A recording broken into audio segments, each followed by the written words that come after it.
Hello everyone, welcome our education channel. We learn together.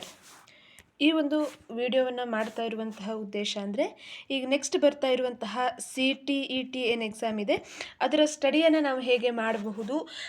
ಈಗಾಗಲೇ ನಾವು TET ಎಕ್ಸಾಮನ್ನು ಮುಗಿಸಿದ್ದೇವೆ. TET ಎಕ್ಸಾಮ್ನಲ್ಲಿ ಬಹಳಷ್ಟು ಮಂದಿ ಕ್ವಾಲಿಫರ್ ಆಗಿದ್ದಾರೆ. ಸುಮಾರು 3 ಲಕ್ಷದಷ್ಟು ಜನರು TET ಎಕ್ಸಾಮನ್ನು ಬರೆದಿದ್ದರು. ಅದರಲ್ಲಿ ಬಹಳಷ್ಟು ಮಂದಿ ಎಲಿಜಿಬಲ್ ಸಹ ಆಗಿದ್ದಾರೆ. ಇನ್ನು ನೆಕ್ಸ್ಟ್ CTET ಸಹ ಒಂದು ಎಕ್ಸಾಮನ್ನು ಕರೆದಿದ್ದಾರೆ.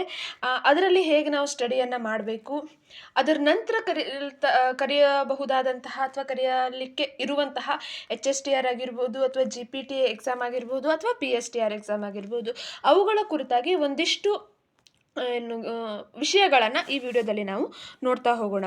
ಅದಕ್ಕೂ ಮೊದಲಾಗಿ ನಿಮಗೊಂದಿಷ್ಟು ವಿಷಯವನ್ನು ತೋರಿಸ್ಬೇಕಂದ್ರೆ, ಇದೊಂದು ಸರ್ಕಾರದಿಂದ ಅನುಮೋದನೆ ಸಿಕ್ಕಿರುವಂಥದ್ದನ್ನು ನಾವು ನೋಡ್ತಾ ಇದ್ದೇವೆ. ಪ್ರಾಥಮಿಕ ಮತ್ತು ಪ್ರೌಢಶಾಲಾ ಶಿಕ್ಷಕರ ನೇಮಕಾತಿ ಸಂಬಂಧ 7/12 TET ಎಕ್ಸಾಮನ್ನು ಕರ್ನಾಟಕ TET ಎಕ್ಸಾಮನ್ನು ಮಾಡಿದ್ರು. ಅದರ ರಿಸಲ್ಟ್ ಸಹ ಬಂದಿದೆ. ಅವರು ಕೀ ಆನ್ಸರ್ಗಳನ್ನು ಸಹ ಬಿಟ್ಟಿದ್ದಾರೆ.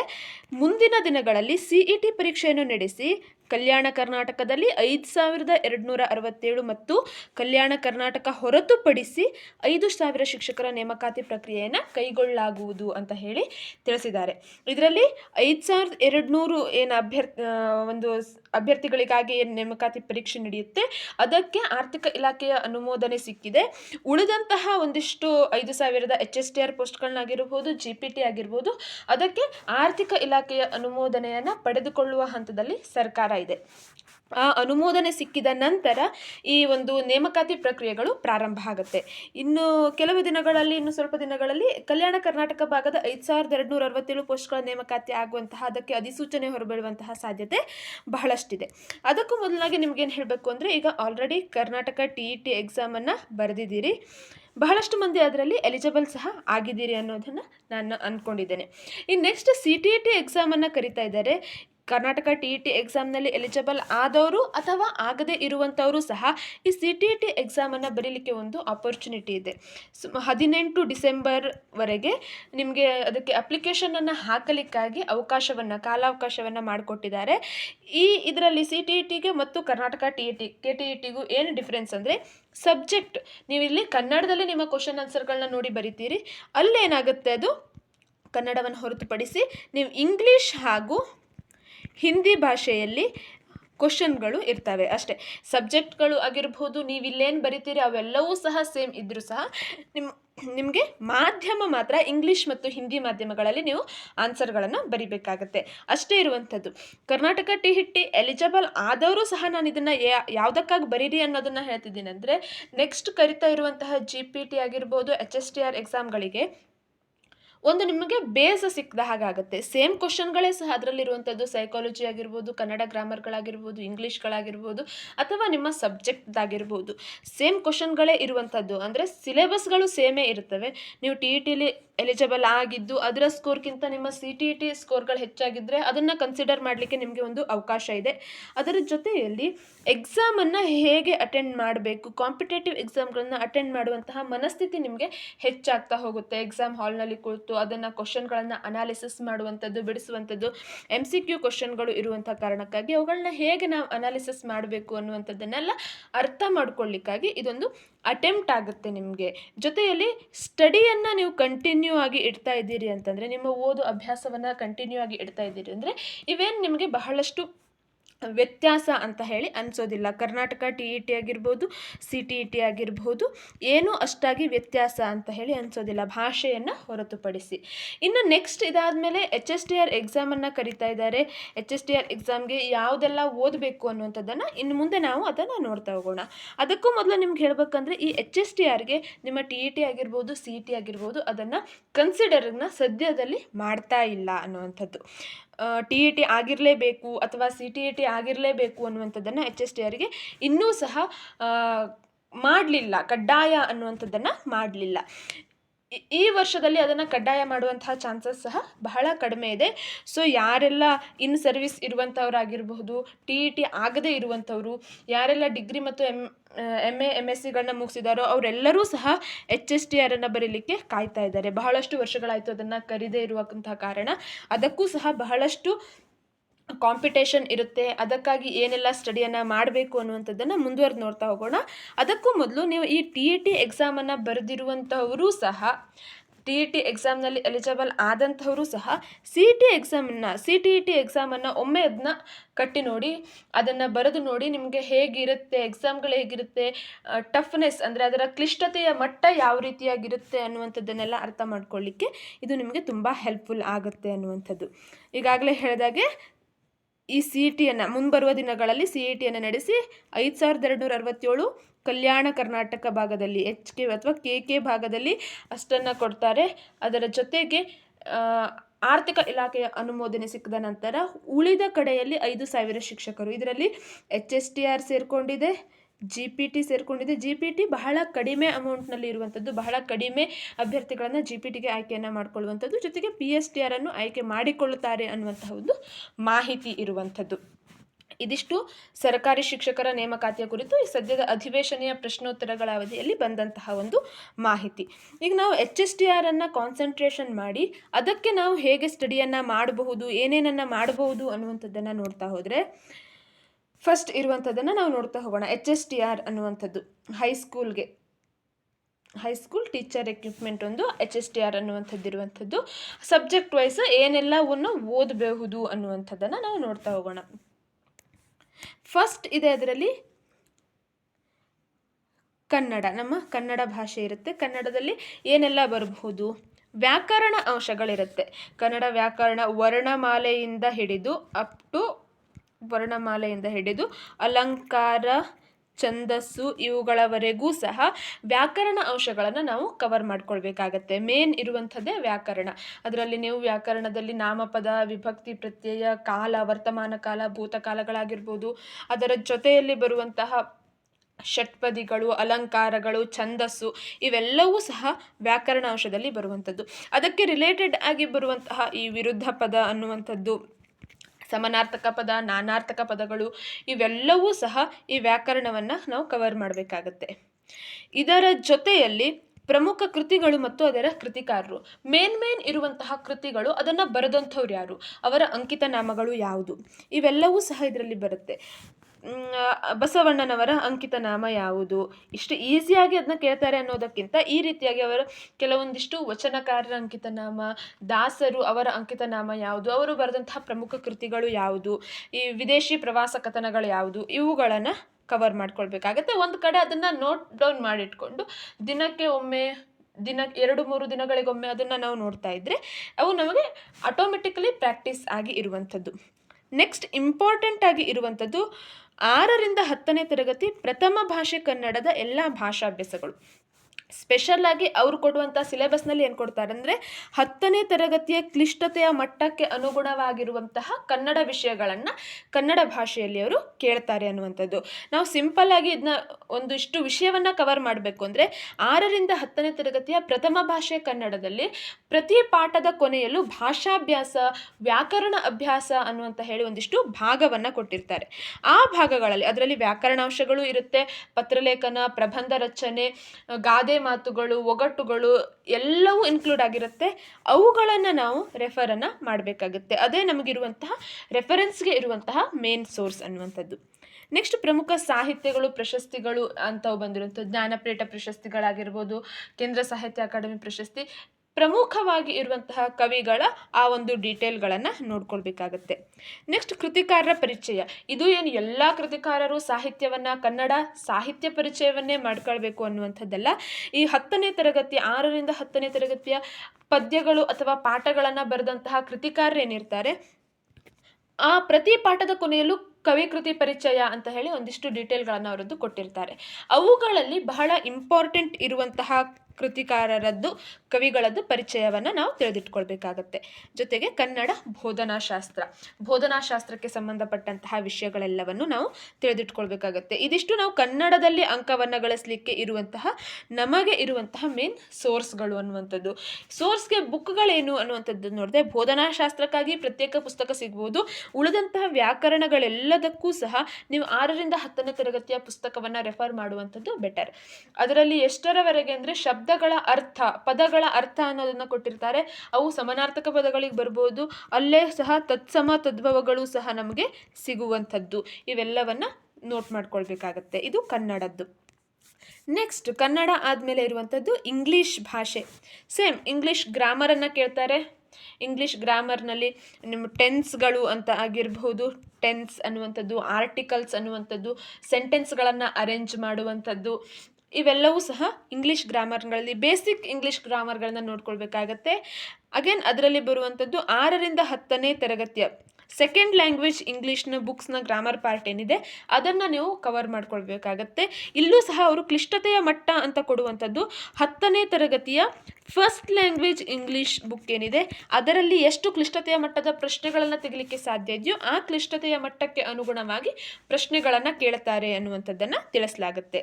ನೆಕ್ಸ್ಟ್ ಇಂಗ್ಲೀಷ್ ಪೆಡಗಜಿ, ಇಂಗ್ಲೀಷ್ ಬೋಧನಾಶಾಸ್ತ್ರ, ಫೋನಿಮ್ಸು, ಮಾರ್ಫಿಮ್ಸು, ಫೊನೆಟಿಕ್ ಸೌಂಡ್ಸ್ಗಳು ಅವು ಏನು ಅನ್ನುವಂಥದ್ದನ್ನ ಕುರಿತಾಗಿ, ಇಂಗ್ಲೀಷ್ ಟೀಚಿಂಗ್ ಮೆಥಡ್ಗಳು ಯಾವುದು ಅವೆಲ್ಲದರ ಕುರಿತಾಗಿ ನೀವೇನು TETಯಲ್ಲಿ ಎಕ್ಸಾಮನ್ನು ಬರೆಯುವಾಗ ಇಂಗ್ಲೀಷ್ ಪೆಡಗಜಿಯಲ್ಲಿ ಏನೆಲ್ಲ ಕವರ್ ಮಾಡಿ ಓದಿರ್ತೀರೋ ಇಂಗ್ಲೀಷ್ ಒಂದಿಷ್ಟು ಪೆಡಗಜಿಗಳು ಇಲ್ಲಿ ಕವರ್ ಆಗುತ್ತೆ. ನೆಕ್ಸ್ಟ್ ಇರುವಂಥದ್ದು ಬೇಸಿಕ್ ಇಂಗ್ಲೀಷ್ ಲಿಟ್ರೇಚರ್. ಈ ಲಿಟರೇಚರನ್ನು ಅಷ್ಟಾಗಿ ಕ್ವಶನ್ಗಳು ಬರೋದಿಲ್ಲ, ಬಂದರೂ 1 ಅಥವಾ 2 ಪ್ರಶ್ನೆಗಳು ಇದರಿಂದ ಬರುವಂಥ ಚಾನ್ಸಸ್ ಇದೆ. ಬಟ್ ಇವು 3 ಭಾಗಗಳೇನಿದೆ, ಇಂಗ್ಲೀಷ್ ಗ್ರಾಮರ್, ಇಂಗ್ಲೀಷ್ ಬೋಧನಾಶಾಸ್ತ್ರ ಮತ್ತು ಆ ಕ್ಲಿಷ್ಟತೆಯ ಮಟ್ಟಕ್ಕೆ ಅನುಗುಣವಾಗಿ ಇದಕ್ಕೆ ನಮಗೆ ಸೋರ್ಸ್ ಏನು, ಬುಕ್ ಏನು ಅನ್ನೋದನ್ನು ನೋಡಿದ್ರೆ ನೀವು ಯಾವುದೇ ಇಂಗ್ಲೀಷ್ ಗ್ರಾಮರ್ ಬುಕ್ಕನ್ನು ಇದಕ್ಕೆ ರೆಫರನ್ನು ಮಾಡ್ಬೋದು. ಅದರ ಜೊತೆಯಲ್ಲಿ ಈ 2ನೇ ಭಾಷೆ ಅಥವಾ ದ್ವಿತೀಯ ಭಾಷೆ ಇಂಗ್ಲೀಷ್ನಲ್ಲೂ ಸಹ ಈ ಕನ್ನಡದ ರೀತಿಯಲ್ಲೇ ಭಾಷಾ ಚಟುವಟಿಕೆಗಳನ್ನು ಕೊಟ್ಟಿದ್ದರೆ ಅವುಗಳನ್ನು ನೀವು ನೋಟ್ ಮಾಡಿ ಅವುಗಳನ್ನು ರೆಫರೆನ್ಸ್ ಆಗಿ ಬಳಸಬಹುದು. ಇದು ಇಂಗ್ಲೀಷ್ಗೆ ಸಂಬಂಧಪಟ್ಟಂತೆ ಇರುವಂಥದ್ದು. ನೆಕ್ಸ್ಟ್ ಇದೆ ಸಾಮಾನ್ಯ ಜ್ಞಾನ. ಈ ಸಾಮಾನ್ಯ ಜ್ಞಾನ ಅನ್ನುವಂಥದ್ದು ಒಂದು ದೊಡ್ಡ ಸಾಗರದ ರೀತಿಯಲ್ಲಿರುವಂಥದ್ದು. ನೀವು ಎಷ್ಟೇ ಅದನ್ನು ವಿಷಯವನ್ನು ಆ್ಯಡ್ ಮಾಡ್ತಾ ಹೋದರೂ ಎಲ್ಲವೂ ಸಹ ಸಾಮಾನ್ಯ ಜ್ಞಾನಕ್ಕೆ ಸೇರುವಂತಹ ವಿಷಯಗಳೇ ಆಗಿರ್ತವೆ. ಪ್ರಮುಖವಾಗಿ ಬರುವಂಥದ್ದು ಪ್ರಚಲಿತ ವಿದ್ಯಮಾನಗಳನ್ನು ನಾವು ನೆನಪಿಟ್ಕೊಳ್ಬೇಕಾಗತ್ತೆ. ಸರ್ಕಾರ ಯಾವೆಲ್ಲ ಯೋಜನೆಗಳನ್ನು ತಂದಿದೆ ಅಥವಾ ಪ್ರಾಕೃತಿಕವಾಗಿ ಏನು ಆಗ್ತಾ ಇದೆ ಅನ್ನುವಂಥದ್ದು, ಇವು ಪ್ರಚಲಿತ ವಿದ್ಯಮಾನಗಳಲ್ಲಿ ಬರುವಂಥವು. ಅವುಗಳನ್ನು ನಾವು ಡೇ ಟು ಡೇ ಲೈಫ್ನಲ್ಲಿ ಅದನ್ನ ಅಪ್ಡೇಟ್ ಮಾಡ್ಕೊಳ್ತಾ ಇರಬೇಕಾಗತ್ತೆ. ಇದಕ್ಕಾಗಿ ನಾವು ಏನನ್ನು ರೆಫರ್ ಮಾಡಬೇಕು ಅಂದರೆ ಪೇಪರ್ಗಳು. ಈಸಿಯಾಗಿ ಹೇಳಬೇಕಂದ್ರೆ ಪೇಪರ್ಗಳು ಇದನ್ನು ನಮಗೆ ಕವರ್ ಮಾಡಿಕೊಡುತ್ತೆ. ಸರ್ಕಾರದ ಪ್ರಮುಖ ಶೈಕ್ಷಣಿಕ ಯೋಜನೆಗಳು, ಎಜುಕೇಷನ್ಗೆ ಸಂಬಂಧಪಟ್ಟ ಹಾಗೆ ಯಾವ ರೀತಿ ಯೋಜನೆಗಳನ್ನು ಸರ್ಕಾರ ಜಾರಿಗೆ ತಂದಿದೆ ಅನ್ನುವಂಥದ್ದು. ಪ್ರಸ್ತುತವಾಗಿ ತಂದಿದ್ದಾದರೆ ನಮಗೆ ಪ್ರಚಲಿತ ವಿದ್ಯಮಾನಗಳಲ್ಲೇ ಕವರ್ ಆಗಿಬಿಡುತ್ತೆ. ಪ್ರೀವಿಯಸ್ ಆಗಿ ಇರುವಂಥದ್ದನ್ನು ಯೋಜನೆಗಳನ್ನು ನೋಟ್ ಮಾಡ್ಕೊಳ್ಬೇಕಾಗತ್ತೆ. ಅದರ ಜೊತೆಗೆ ಸಾಮಾನ್ಯ ಜ್ಞಾನ ಆಗಲೇ ಹೇಳಿದಾಗೆ ಬಹಳಷ್ಟು ವಿಶಾಲವಾದ ವ್ಯಾಪ್ತಿಯನ್ನು ಹೊಂದಿದೆ. ಕನ್ನಡ, ಇತಿಹಾಸ, ರಾಜ್ಯಶಾಸ್ತ್ರ, ಭೂಗೋಳ, ಅರ್ಥಶಾಸ್ತ್ರ, ವ್ಯವಹಾರ ಅಧ್ಯಯನ, ವಿಜ್ಞಾನ, ಬೇಸಿಕ್ ವಿಜ್ಞಾನ ಇವೆಲ್ಲವೂ ಸಹ ಈ ಸಾಮಾನ್ಯ ಜ್ಞಾನದಲ್ಲಿ ಕೇಳುವಂಥವುಗಳಾಗಿರ್ತವೆ. ಅವುಗಳನ್ನು ಬಹಳಷ್ಟು ಡೀಪಾಗಿ ಅದನ್ನ ನೋಡಲಿಕ್ಕೆ ಯಾರಿಂದಲೂ ಸಾಧ್ಯ ಆಗೋದಿಲ್ಲ. ಆದಷ್ಟರ ಮಟ್ಟಿಗೆ ಅವುಗಳನ್ನು ಕವರ್ ಮಾಡ್ಕೊಳ್ಬೇಕಾಗತ್ತೆ. ಅಂತಾರಾಷ್ಟ್ರೀಯ ವಿದ್ಯಮಾನಗಳು, ಹಾಗೆ ಸಿನಿಮಾ ಲೋಕ, ಕ್ರೀಡೆಗೆ ಸಂಬಂಧಪಟ್ಟಂತಹ ಕೆಲವೊಂದಿಷ್ಟು ವಿಚಾರಗಳು, ಅದಕ್ಕೆ ಕೊಡುವಂತಹ ಪ್ರಶಸ್ತಿಗಳಾಗಿರಬಹುದು ಅವುಗಳನ್ನು, ಹಾಗೆ ಪ್ರಮುಖ ಪ್ರಶಸ್ತಿಗಳು ಪದ್ಮಶ್ರೀ, ಪದ್ಮಭೂಷಣ ರೀಸೆಂಟಾಗಿ ಯಾರಿಗೆ ಕೊಟ್ಟಿದ್ದಾರೆ ಅನ್ನುವಂಥದ್ದು, ಯಾವ ಕಾರಣಕ್ಕಾಗಿ ಅದನ್ನು ಕೊಡ್ತಾರೆ ಅನ್ನುವಂಥದ್ದು ಅವುಗಳನ್ನು ತಿಳಿದಿಟ್ಕೊಳ್ಬೇಕಾಗತ್ತೆ. ಹಾಗೆ ದೇಶಗಳು ಮತ್ತು ಸಮರಾಭ್ಯಾಸಗಳು ಇವೆಲ್ಲವೂ ಸಹ ರಿಲೇಟೆಡ್ ಆಗಿ ಬರುವಂಥದ್ದು ಸಾಮಾನ್ಯ ಜ್ಞಾನಕ್ಕೆ. ಇವೆಲ್ಲ ವಿಷಯಗಳನ್ನು ಕವರ್ ಮಾಡ್ಕೊಳ್ಳೋದ್ರಿಂದ ಸಾಮಾನ್ಯ ಜ್ಞಾನದ ಸುಮಾರು 25 ಪ್ರಶ್ನೆಗಳು ಇದರಲ್ಲಿ ಕವರ್ ಆಗುವಂತಹ ಚಾನ್ಸಸ್ ಬಹಳಷ್ಟಿದೆ. ನೆಕ್ಸ್ಟ್ ಬರುವಂಥದ್ದು ಶೈಕ್ಷಣಿಕ ಮನೋವಿಜ್ಞಾನ ಮತ್ತು ಬೋಧನಾಶಾಸ್ತ್ರ. ಮೇನ್ ಆಗಿ ಶಿಕ್ಷಕರು ಅಂತ ಹೇಳಿ ನಾವು ಕರೆಸ್ಕೊಳ್ಬೇಕು ಅಂದರೆ ಇದೊಂದು ವಿಷಯವನ್ನು ನಾವೆಲ್ಲರೂ ಕಲಿತೇ ಬಂದಿರುವಂಥದ್ದು. ಅದರಲ್ಲೂ ಬಹಳಷ್ಟು ವಿಷಯಗಳು ಬರುತ್ತೆ. ಅದರಲ್ಲಿ ಕೊಟ್ಟಿರುವಂಥ ಪ್ರಮುಖವಾಗಿರುವಂಥದ್ದು ಅಂದರೆ ಶೈಕ್ಷಣಿಕ ಮನೋವಿಜ್ಞಾನದ ಅರ್ಥ, ಅದರ ಪಂಥಗಳು ಯಾವ್ಯಾವುದು, ಅಧ್ಯಯನ ವಿಧಾನ ಅಂದರೆ ಅಂತರಾವಲೋಕನ, ಪ್ರಾಯೋಗಿಕ ವಿಧಾನ, ಹಾಗೆ ಸಮೀಕ್ಷಾ ವಿಧಾನ, ವ್ಯಕ್ತಿ ಅಧ್ಯಯನ, ಈ ವಿಧಾನಗಳು ಇವುಗಳ ಕುರಿತಾಗಿ ಅರ್ಥವನ್ನು ಮಾಡ್ಕೊಳ್ಬೇಕಾಗತ್ತೆ. ನೆಕ್ಸ್ಟ್ ಬೆಳವಣಿಗೆ, ವಿಕಾಸ, ಪರಿಪಕ್ವತೆ ಹಾಗಂದರೆ ಏನು, ಬೆಳವಣಿಗೆಯ ಹಂತ, ಶೈಶವಾವಸ್ಥೆ, ಬಾಲ್ಯಾವಸ್ಥೆ, ತಾರುಣ್ಯಾವಸ್ಥೆ, ವಯಸ್ಕ ಹಂತ ಅವೆಲ್ಲವನ್ನೂ ಸಹ ಡೀಟೇಲ್ ಆಗಿ ಇನ್ ಡೆಪ್ತ್ನಲ್ಲಿ ನಾವು ಅದನ್ನ ನೋಡಬೇಕಾಗತ್ತೆ. ನೆಕ್ಸ್ಟ್ ಕಲಿಕಾ ಸಿದ್ಧಾಂತಗಳು, ಮನೋವಿಜ್ಞಾನಿಗಳು ನೀಡಿದಂತಹ ಎಲ್ಲ ಕಲಿಕಾ ಸಿದ್ಧಾಂತಗಳು, ಅದಕ್ಕಾಗಿ ಬಳಸಿದಂತಹ ಪ್ರಾಣಿ ಯಾವುದು, ಅವರು ಪ್ರಯೋಗಕ್ಕಾಗಿ ಬಳಸಿದಂತಹ ಪ್ರಾಣಿಗಳು ಯಾವ್ಯಾವುದು ಅನ್ನುವಂಥದ್ದು, ಹಾಗೆ ಅದರ ಜೊತೆಯಲ್ಲಿ ಸಿದ್ಧಾಂತವನ್ನು ಏನಂತ ಕರೀತಾರೆ, ಯಾವ ಒಂದು ಯೋಚನೆಯನ್ನಿಟ್ಕೊಂಡು ಆ ಸಿದ್ಧಾಂತವನ್ನು ಅವರು ಮಾಡಿದ್ದಾರೆ ಅನ್ನುವಂಥದ್ದು. ನೆಕ್ಸ್ಟ್ ಬುದ್ಧಿಶಕ್ತಿಯನ್ನು ಕಂಡುಹಿಡಿಯೋದು ಹೇಗೆ, ಬುದ್ಧಿಶಕ್ತಿ ಪ್ರಾಪ್ತಾಂಕ ಅಂದ್ರೇನು, ಬುದ್ಧಿಶಕ್ತಿ ಪರೀಕ್ಷೆಗಳು ಯಾವುವು, ಇವೆಲ್ಲವೂ ಸಹ ಇದರಲ್ಲಿ ಬರುತ್ತೆ. ನೆಕ್ಸ್ಟ್ ಸೃಜನಾತ್ಮಕತೆಯನ್ನು ಕಂಡುಹಿಡಿಯೋ ಪರೀಕ್ಷೆ, ಸೃಜನಾತ್ಮಕತೆಯ ಹಂತ, ಶಿಕ್ಷಕರಾದಂಥವರು ಸೃಜನಾತ್ಮಕತೆಯನ್ನು ಬೆಳೆಸಲಿಕ್ಕೆ ಏನೆಲ್ಲವನ್ನ ಮಾಡಬೇಕು ಅನ್ನುವಂಥದ್ದನ್ನು ಅರ್ಥವನ್ನು ಮಾಡಿಕೊಳ್ಬೇಕು. ನೆಕ್ಸ್ಟ್ ವ್ಯಕ್ತಿತ್ವ ಎಂದರೇನು, ವ್ಯಕ್ತಿತ್ವದ ವಿಧಗಳು ಯಾವುದು, ವ್ಯಕ್ತಿತ್ವವನ್ನು ಅಧ್ಯಯನವನ್ನು ಮಾಡುವಂಥದ್ದು ಯಾವುದು, ಯಾವ ರೀತಿಯಾಗಿ ವ್ಯಕ್ತಿತ್ವವನ್ನು ಅರ್ಥ ಮಾಡಿಕೊಳ್ಬೇಕು ಅನ್ನುವಂಥದ್ದು. ರಕ್ಷಣಾ ತಂತ್ರ, ಮನುಷ್ಯರು ರಕ್ಷಣೆಯನ್ನು ಮಾಡಿಕೊಳ್ಳಿಕ್ಕೆ ಉಪಯೋಗಿಸುವಂಥ ರಕ್ಷಣಾ ತಂತ್ರಗಳು ಯಾವ್ಯಾವುದು ಅನ್ನುವಂಥದ್ದು. ಜೊತೆಗೆ ಸಮೂಹಗತಿಶಾಸ್ತ್ರ, ಬೋಧನಾಶಾಸ್ತ್ರಕ್ಕೆ ಸಂಬಂಧಪಟ್ಟಂಥ ವರ್ಗಕೋಣೆಯ ಬೋಧನಾಶಾಸ್ತ್ರಕ್ಕೆ, ಇವು ಶೈಕ್ಷಣಿಕ ಮನೋವಿಜ್ಞಾನಕ್ಕೆ ಸಂಬಂಧಪಟ್ಟಂತಹ ಒಂದಿಷ್ಟು. ವಾಮದೇವಪ್ಪ ಅವರ ಬುಕ್ ಏನಿದೆ, ವಾಮದೇವಪ್ಪ ಅವರ ಬುಕ್ಕನ್ನು ಈ ಸಿಲೆಬಸ್ನಲ್ಲಿ ಕೊಡುವಾಗಲೂ ರೆಫರೆನ್ಸ್ಗೆ ಕೊಡುವಂತಹ ಬುಕ್ ಅದೇ ಆಗಿದೆ. ಅದೇ ಬುಕ್ಕನ್ನು ನೀವು ರೆಫರ್ ಮಾಡಿದ್ರೆ ಶೈಕ್ಷಣಿಕ ಮನೋವಿಜ್ಞಾನದ ಬಹಳಷ್ಟು ಅಂಶಗಳನ್ನ ನೀವು ಕವರ್ ಮಾಡ್ಬೋದು. ಅದರ ಜೊತೆಯಲ್ಲಿ ಇನ್ನುಳಿದಂತಹ ನೀವು BEd ಮಾಡುವಾಗ ಏನೆಲ್ಲ ಶೈಕ್ಷಣಿಕ ಮನೋವಿಜ್ಞಾನವನ್ನು ಓದಿದ್ರೋ ಅವೆಲ್ಲವನ್ನೂ ಸಹ ನೀವು ಇದರಲ್ಲಿ ಕವರ್ ಮಾಡಲಿಕ್ಕೆ ಅವಕಾಶಗಳು ಇರುವಂಥದ್ದು. ನೆಕ್ಸ್ಟ್ ಬರುತ್ತೆ ಮಾನಸಿಕ ಸಾಮರ್ಥ್ಯ, ಮೆಂಟಲ್ ಎಬಿಲಿಟಿಗೆ ಸಂಬಂಧಪಟ್ಟಾಗೆ ಸಂಖ್ಯಾಶ್ರೇಣಿ, ತಾರ್ಕಿಕ ಸಮಸ್ಯೆಗಳನ್ನು ಕಂಡುಹಿಡಿಯುವಂಥದ್ದು, ಹಾಗೆ ದಿಕ್ಕುಗಳು ಅದಕ್ಕೆ ಸಂಬಂಧಪಟ್ಟದ್ದು, ದೂರ ವೇಗಕ್ಕೆ ಸಂಬಂಧಪಟ್ಟಂಥದ್ದು, ಕ್ಯಾಲೆಂಡರ್ನ ಸಮಸ್ಯೆ, ಕೋಡಿಂಗ್ ಡಿಕೋಡಿಂಗ್, ವೆನ್ ನಕ್ಷೆ, ರಕ್ತ ಸಂಬಂಧಗಳು, ಘನಾಕೃತಿ ದಾಳಗಳ ಸಮಸ್ಯೆ, ಹೇಳಿಕೆ ಮತ್ತು ಊಹೆಗಳು, ಹಾಗೆ SSLC ಮಟ್ಟದ ಸಾಮಾನ್ಯ ಗಣಿತ, ಬಡ್ಡಿ, ಸರಳ ಬಡ್ಡಿ, ಹಾಗೆ ಪೈಥಾಗೋರಸ್ನ ಪ್ರಮೇಯಗಳು, ಈ ರೀತಿಯಾಗಿ ಇರುವಂತಹ ಒಂದಿಷ್ಟು ಬೇಸಿಕ್ ಗಣಿತವನ್ನು ನೆನಪಿಟ್ಕೊಳ್ಬೇಕಾಗುತ್ತೆ. ಸ್ಕ್ವೇರ್ ನಂಬರ್ಗಳು, ಕ್ಯೂಬ್ ನಂಬರ್ಗಳು, ಈ ರೀತಿಯಾಗಿ ನಾವು ಅದನ್ನ ನೆನಪಿಟ್ಕೊಂಡ್ರೆ ಈ ಮಾನಸಿಕ ಸಾಮರ್ಥ್ಯವನ್ನು ತಿಳಿಲಿಕ್ಕೆ ಸಾಧ್ಯ ಆಗುತ್ತೆ. ಅದರಲ್ಲೂ ಹೆಚ್ಚಿನದಾಗಿ ರಕ್ತ ಸಂಬಂಧ, ಸಂಖ್ಯಾ ಶ್ರೇಣಿ, ದಿಕ್ಕುಗಳು, ದೂರ ವೇಗ, ಕ್ಯಾಲೆಂಡರ್, ಕೋಡಿಂಗ್ ಡಿಕೋಡಿಂಗ್, ಇವುಗಳೆಲ್ಲವನ್ನೂ ಸಹ ಒಂದು ಬುಕ್ಕನ್ನು ರೆಫರ್ ಮಾಡ್ಬೋದು, ಇಲ್ಲ ಯೂಟ್ಯೂಬ್ನಲ್ಲಿ ಇರುವಂತಹ ವಿಡಿಯೋಸ್ಗಳನ್ನು ರೆಫರ್ ಮಾಡಿ ಸರಿಯಾಗಿ ಅರ್ಥವನ್ನು ಮಾಡಿಕೊಂಡ್ರೆ ಇವು ಹೆಚ್ಚಿನ ಅಂಕಗಳನ್ನು ತಂದುಕೊಡುವಂತಹ ಪ್ರಶ್ನೆಗಳಾಗಿರ್ತವೆ. ಸೊ ಮೆಂಟಲ್ ಎಬಿಲಿಟಿ ಅನ್ನುವಂಥದ್ದು ಸಹ ಬಹಳಷ್ಟು ವ್ಯಾಪ್ತಿಯನ್ನು ಹೊಂದಿರುವಂಥದ್ದು. ಹಾಗೆ ಅದನ್ನು ಪ್ರತಿನಿತ್ಯ ಅಥವಾ 2-3 ದಿನಗಳಿಗೆ ಒಮ್ಮೆ ಪ್ರಾಕ್ಟೀಸನ್ನು ಮಾಡ್ತಾ ಇದ್ದರೆ ಮಾತ್ರ ಅದು ಯಾವಾಗಲೂ ನಮಗೆ ಎಕ್ಸಾಮ್ನಲ್ಲಿ ಹೆಲ್ಪ್ಫುಲ್ ಆಗುತ್ತೆ.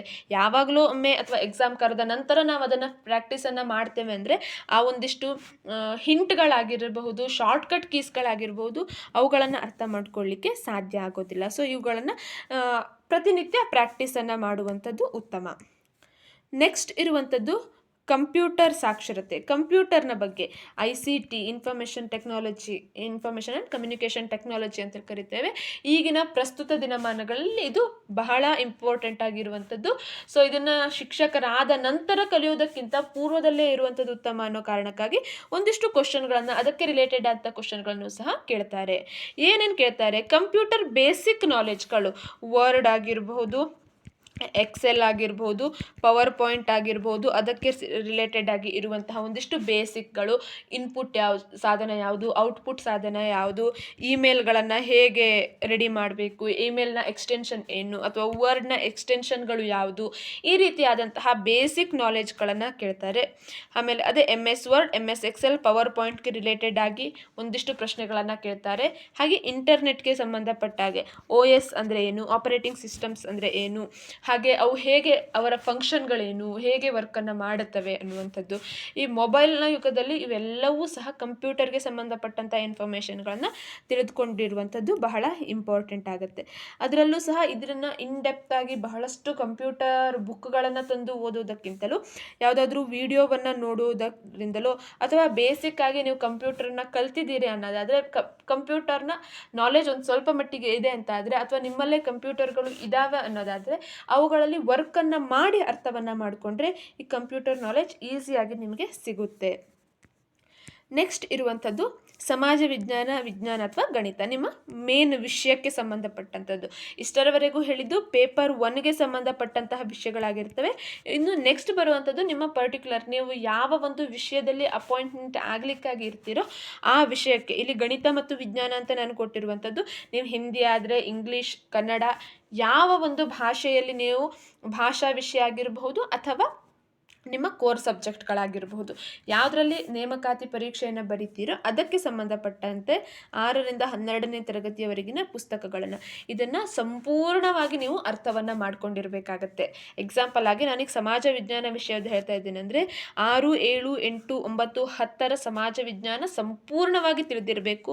ಮತ್ತು 11, 12 ಅಥವಾ ಫಸ್ಟ್ PUC ಸೆಕೆಂಡ್ PUC ಅಂತ ನಾವೇನು ಕರಿತೇವೆ ಅದರಲ್ಲಿ ಇರುವಂತಹ ಇತಿಹಾಸಕ್ಕೆ ಸಂಬಂಧಪಟ್ಟಂಥದ್ದು, ರಾಜ್ಯಶಾಸ್ತ್ರ, ಭೂಗೋಳ, ಎಕನಾಮಿಕ್ಸ್, ಪೊಲಿಟಿಕಲ್ ಸೈನ್ಸ್ ಅವೆಲ್ಲದಕ್ಕೆ ಸಂಬಂಧಪಟ್ಟಂತಹ ಇಂಪಾರ್ಟೆಂಟ್ ಇರುವಂಥದ್ದನ್ನು ನಾವು ತಿಳಿದಿಟ್ಕೊಳ್ಬೇಕು. ನೆಕ್ಸ್ಟ್ ಉನ್ನತ ಅಧ್ಯಯನ ಸಾಮಗ್ರಿಗಳು, ಇದಕ್ಕೂ ಹೆಚ್ಚಿನದಾಗಿ, ಯಾಕಂದರೆ ಮಲ್ಟಿಪಲ್ ಚಾಯ್ಸ್ ಕ್ವಶನ್ಗಳು ಇರೋ ಕಾರಣಕ್ಕಾಗಿ, MCQ ಕ್ವಶನ್ಗಳಿರೋ ಕಾರಣಕ್ಕಾಗಿ ಯಾವ ಕಡೆಯಿಂದ ಅವರು ಕ್ವಶನ್ಗಳನ್ನು ರೆಡಿ ಮಾಡಿರ್ತಾರೆ ಅನ್ನುವಂಥದ್ದನ್ನು ತಿಳಿಲಿಕ್ಕೆ ಕಷ್ಟ ಆಗುತ್ತೆ. ಸೊ ನಾವು ಇನ್ ಡೆಪ್ತ್ ಆಗಿ ಯಾವುದಾದ್ರೂ ಒಂದು ಚೆನ್ನಾಗಿರುವಂತಹ ಒಂದು ಆಥರ್ನ ಬುಕ್ಕನ್ನಾಗಿರ್ಬೋದು ಅಥವಾ ಟೆಕ್ಸ್ಟ್ ಬುಕ್ಗಳನ್ನಾಗಿರ್ಬೋದು ಅವುಗಳನ್ನು ಸಮಗ್ರ ಭಾರತದ ಇತಿಹಾಸದ ಕುರಿತಾಗಿ ಇರುವಂತಹ ಒಂದೆರಡು ಬುಕ್ಗಳನ್ನು ನಾವು ರೆಫರ್ ಮಾಡೋದ್ರಿಂದ ಕ್ವಶನ್ಗಳನ್ನ ಈಸಿಯಾಗಿ ಕ್ರ್ಯಾಕ್ ಮಾಡಲಿಕ್ಕೆ ಸಾಧ್ಯ ಆಗುತ್ತೆ. ಅದರಲ್ಲೂ 6ರಿಂದ 12ನೇ ತರಗತಿಯ ಪುಸ್ತಕಗಳನ್ನು ರೆಫರ್ ಮಾಡುವಂಥದ್ದು ಅತಿ ಅವಶ್ಯಕ ಆಗಿರುತ್ತೆ. ಇನ್ನು ಭಾಷಾ ವಿಷಯಕ್ಕೆ ಬಂದಾಗ ಆ ಭಾಷೆಯ ಸಾಹಿತ್ಯ ಲಿಟರೇಚರನ್ನು ನಾವು ಅರ್ಥವನ್ನು ಮಾಡ್ಕೊಳ್ಬೇಕಾಗತ್ತೆ. ಅಲ್ಲಿನ ವ್ಯಾಕರಣಾಂಶಗಳನ್ನು, ನಾನು ಕನ್ನಡ ಅಂತ ಅಂದಾಗ ಕನ್ನಡದ ವ್ಯಾಕರಣಗಳನ್ನು ಹೇಗೆ ಹೇಳಿದ್ನೋ ಅದೇ ರೀತಿಯಾಗಿ ಅಲ್ಲಿನ ಸಾಹಿತ್ಯಗಳನ್ನು ಇನ್ನೂ ಆಳವಾಗಿ ಅಧ್ಯಯನವನ್ನು ಮಾಡಬೇಕಾಗತ್ತೆ. ಇವಿಷ್ಟು ವಿಷಯಕ್ಕೆ ಸಂಬಂಧಪಟ್ಟಂತೆ ಇರುವಂಥದ್ದು. ಇವು ನಿಮಗೆ ಅಧ್ಯಯನಕ್ಕಾಗಿ ಇರುವಂತಹ ವಿಷಯಗಳಾಗಿದ್ದಾವೆ. ಇನ್ನು ಹೇಳುವಂಥದ್ದು ಅಂದರೆ ಅಭ್ಯಾಸ ನಿರಂತರವಾಗಿರಬೇಕು. ಯಾವಾಗಲೂ ಎಕ್ಸಾಮನ್ನು ಕರೆದ ನಂತರ ನಾವು ಓದಲಿಕ್ಕೆ ಪ್ರಾರಂಭವನ್ನು ಮಾಡ್ತೇವೆ ಅಂತಂದರೆ ಇಷ್ಟೊಂದು ವಿಶಾಲವಾಗಿ ಇರುವಂತಹ ವಿಷಯವನ್ನು ಕಡಿಮೆ ಅವಧಿಯಲ್ಲಿ ಓದಿ ಕವರ್ ಮಾಡಲಿಕ್ಕೆ ಸಾಧ್ಯ ಆಗಲಿಕ್ಕೆ ಕಷ್ಟ ಆಗುತ್ತೆ. ಅದಕ್ಕಾಗಿ ಈಗಲಿಂದಲೇ ಎಕ್ಸಾಮನ್ನು ಕರೀತಾರೆ, ಅಧಿಸೂಚನೆಯನ್ನು ಹೊರಡಿಸ್ತಾರೆ ಅನ್ನುವಂಥದ್ದು ನಮಗೆ ಕನ್ಫರ್ಮ್ ಆಗಿ ಗೊತ್ತಿರುವಂಥದ್ದೇ ವಿಷಯ. ಸೊ ನಾವು ಓದುವುದನ್ನು ಈಗಿಂದನೇ ಕಂಟಿನ್ಯೂ ಆಗಿ ಇಟ್ಟರೆ ಅದಕ್ಕೊಂದು ಟೈಮ್ ಟೇಬಲನ್ನು ಮಾಡಿಕೊಂಡು ದಿನಕ್ಕೆ 1 ಗಂಟೆ ಒಂದು ಭಾಗಕ್ಕಾಗಿ ನಾವು ಮೀಸಲಿಟ್ಟು ಅದರ ಅಧ್ಯಯನವನ್ನು ಮಾಡ್ತಾ ಹೋದರೆ ಲಾಸ್ಟ್ ಎಕ್ಸಾಮ್ ಕರೆದ ನಂತರ ಹೆವಿಯಾಗಿ ಓದುವಂತಹ ಅವಶ್ಯಕತೆ ಇರೋದಿಲ್ಲ. ಪ್ರತಿದಿನ 1 ಗಂಟೆ ಆದರೂ ಪ್ರತಿ ಭಾಗಕ್ಕೆ ಕೊಡಬೇಕು. ಪ್ರತಿದಿನ ನೀವು 5ರಿಂದ 6 ಗಂಟೆ ಆದರೂ ಈ ಒಂದು ನಿಮ್ಮ ಕಾಂಪಿಟೇಟಿವ್ ಎಕ್ಸಾಮ್ಗಾಗಿ ಸಮಯವನ್ನು ಮೀಸಲಿಡಬೇಕಾಗತ್ತೆ. ಜೊತೆಯಲ್ಲಿ ಸುಮ್ಮನೆ ಯಾವುದೋ ಒಂದು ವಿಡಿಯೋವನ್ನು ನೋಡುವಂಥದ್ದು, ಸುಮ್ಮನೆ ಓದ್ತಾ ಹೋಗುವಂಥದ್ದಲ್ಲ, ಅದನ್ನು ನೋಟ್ಸ್ ಮಾಡಿಕೊಂಡು ಓದಬೇಕಾಗತ್ತೆ.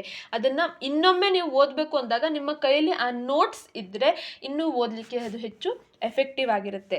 ಜೊತೆಯಲ್ಲಿ ಎಲ್ಲವೂ ಆನ್ಲೈನ್ನ ಮೇಲೆ ಅಥವಾ ವಿಡಿಯೋದ ಮೇಲೆ ಡಿಪೆಂಡ್ ಆಗಿ ಹೋದರೆ ಅಲ್ಲಿ ನಿಮಗೆ ಓದಲಿಕ್ಕೆ ಸರಿಯಾಗೋದಿಲ್ಲ. ಆನ್ಲೈನ್ ಎಷ್ಟು ಇಂಪಾರ್ಟೆಂಟ್ ಇದೆಯೋ ಆಫ್ಲೈನ್ನಲ್ಲಿ 6ರಿಂದ 10ನೇ ತರಗತಿಯವರ ಪುಸ್ತಕಗಳನ್ನು ರೆಫರ್ ಮಾಡುವಂಥದ್ದು, ಅಲ್ಲಿನ ವ್ಯಾಕರಣಾಂಶಗಳನ್ನು ರೆಫರ್ ಮಾಡುವಂಥದ್ದು ಇವೂ ಸಹ ನಿಮಗೆ ಅಷ್ಟೇ ಪ್ರಾಮುಖ್ಯತೆಯನ್ನು ವಹಿಸುತ್ತೆ. ನೀವು ಒಮ್ಮೆ ನಿಮ್ಮ ಬುಕ್ಸ್ಗಳನ್ನು ಓದಿ ಅದನ್ನು ಪುನರಾವರ್ತನೆಗಾಗಿ, ಪುನರ್ಮನನಕ್ಕಾಗಿ ಅಥವಾ ಅದರಲ್ಲಿ ಇನ್ನೂ ಹೆಚ್ಚಿನ ಅಂಶವನ್ನು ನೀವು ತಿಳಿದುಕೊಳ್ಳಿಕ್ಕಾಗಿ ಆನ್ಲೈನ್ ಕ್ಲಾಸ್ಗಳನ್ನು, ಯೂಟ್ಯೂಬ್ ಕ್ಲಾಸ್ಗಳನ್ನು ನೋಡುವಂಥದ್ದು ಬಹಳ ಹೆಲ್ಪ್ಫುಲ್ ಆಗ್ಬೋದು.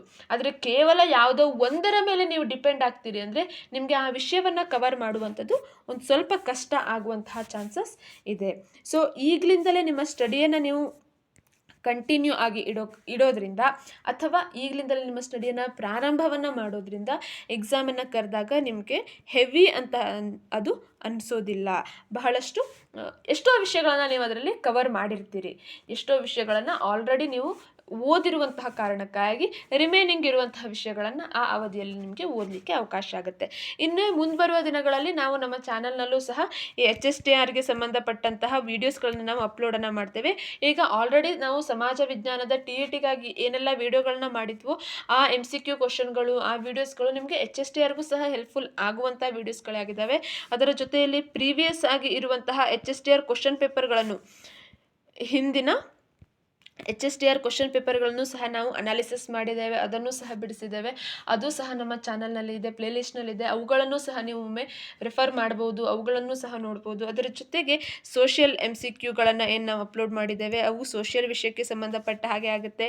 ಹಾಗೆ ಸೈಕಾಲಜಿಯ ಒಂದಿಷ್ಟು ವೀಡಿಯೋಸ್ಗಳಿದ್ದಾವೆ, ಅದು ಸೈಕಾಲಜಿಗೆ ರಿಲೇಟೆಡ್ ಆಗಿ ಆಗುತ್ತೆ. ಹಾಗೆ GKಯ ಕ್ವಶನ್ಗಳನ್ನು ಸಹ ನಾವು ಅಪ್ಲೋಡ್ ಮಾಡಿದ್ದೇವೆ. ಅವು ಪ್ರಚಲಿತ ವಿದ್ಯಮಾನ ಅನ್ನೋದಕ್ಕಿಂತ ಜನರಲ್ ಆಗಿ ಇರುವಂತಹ ಒಂದಿಷ್ಟು ಪ್ರಶ್ನೆಗಳಿರೋದ್ರಿಂದ ಅವು ಸಹ ನಿಮಗೆ GK ಭಾಗದಲ್ಲಿ, ಸಾಮಾನ್ಯ ಜ್ಞಾನ ಭಾಗದಲ್ಲಿನ ಒಂದಿಷ್ಟು ವಿಷಯಗಳನ್ನು ಕವರ್ ಮಾಡಲಿಕ್ಕೆ ಬಹಳಷ್ಟು ಹೆಲ್ಪ್ಫುಲ್ ಆಗುತ್ತೆ. ಸೊ ಮುಂಬರುವ ದಿನಗಳಲ್ಲಿ ಇನ್ನೂ ಇದೇ ರೀತಿಯಾದಂತಹ ವೀಡಿಯೋಸ್ಗಳನ್ನ ನಾವು ನಿಮಗೆ ಅಪ್ಲೋಡ್ ಮಾಡುವಂತಹ ಪ್ರಯತ್ನವನ್ನು ಮಾಡ್ತೇವೆ. ಇಷ್ಟೊತ್ತುವರೆಗೆ ವಿಡಿಯೋವನ್ನು ಎಲ್ಲೂ ಸ್ಕಿಪ್ ಮಾಡದೆ ವಿಡಿಯೋವನ್ನು ನೋಡಿ ಒಂದಿಷ್ಟು ಇನ್ಫಾರ್ಮೇಷನ್ಗಳನ್ನು ನೀವು ತೆಗೆದುಕೊಂಡಿದ್ದಕ್ಕೆ ಧನ್ಯವಾದ ಅಂತ ಹೇಳ್ತಾ ನೆಕ್ಸ್ಟ್ ವಿಡಿಯೋಗಳಲ್ಲಿ HSTR ಕ್ಲಾಸ್ಗಳನ್ನ ನಾವು ಪ್ರಾರಂಭ ಮಾಡ್ತೇವೆ. Thank you.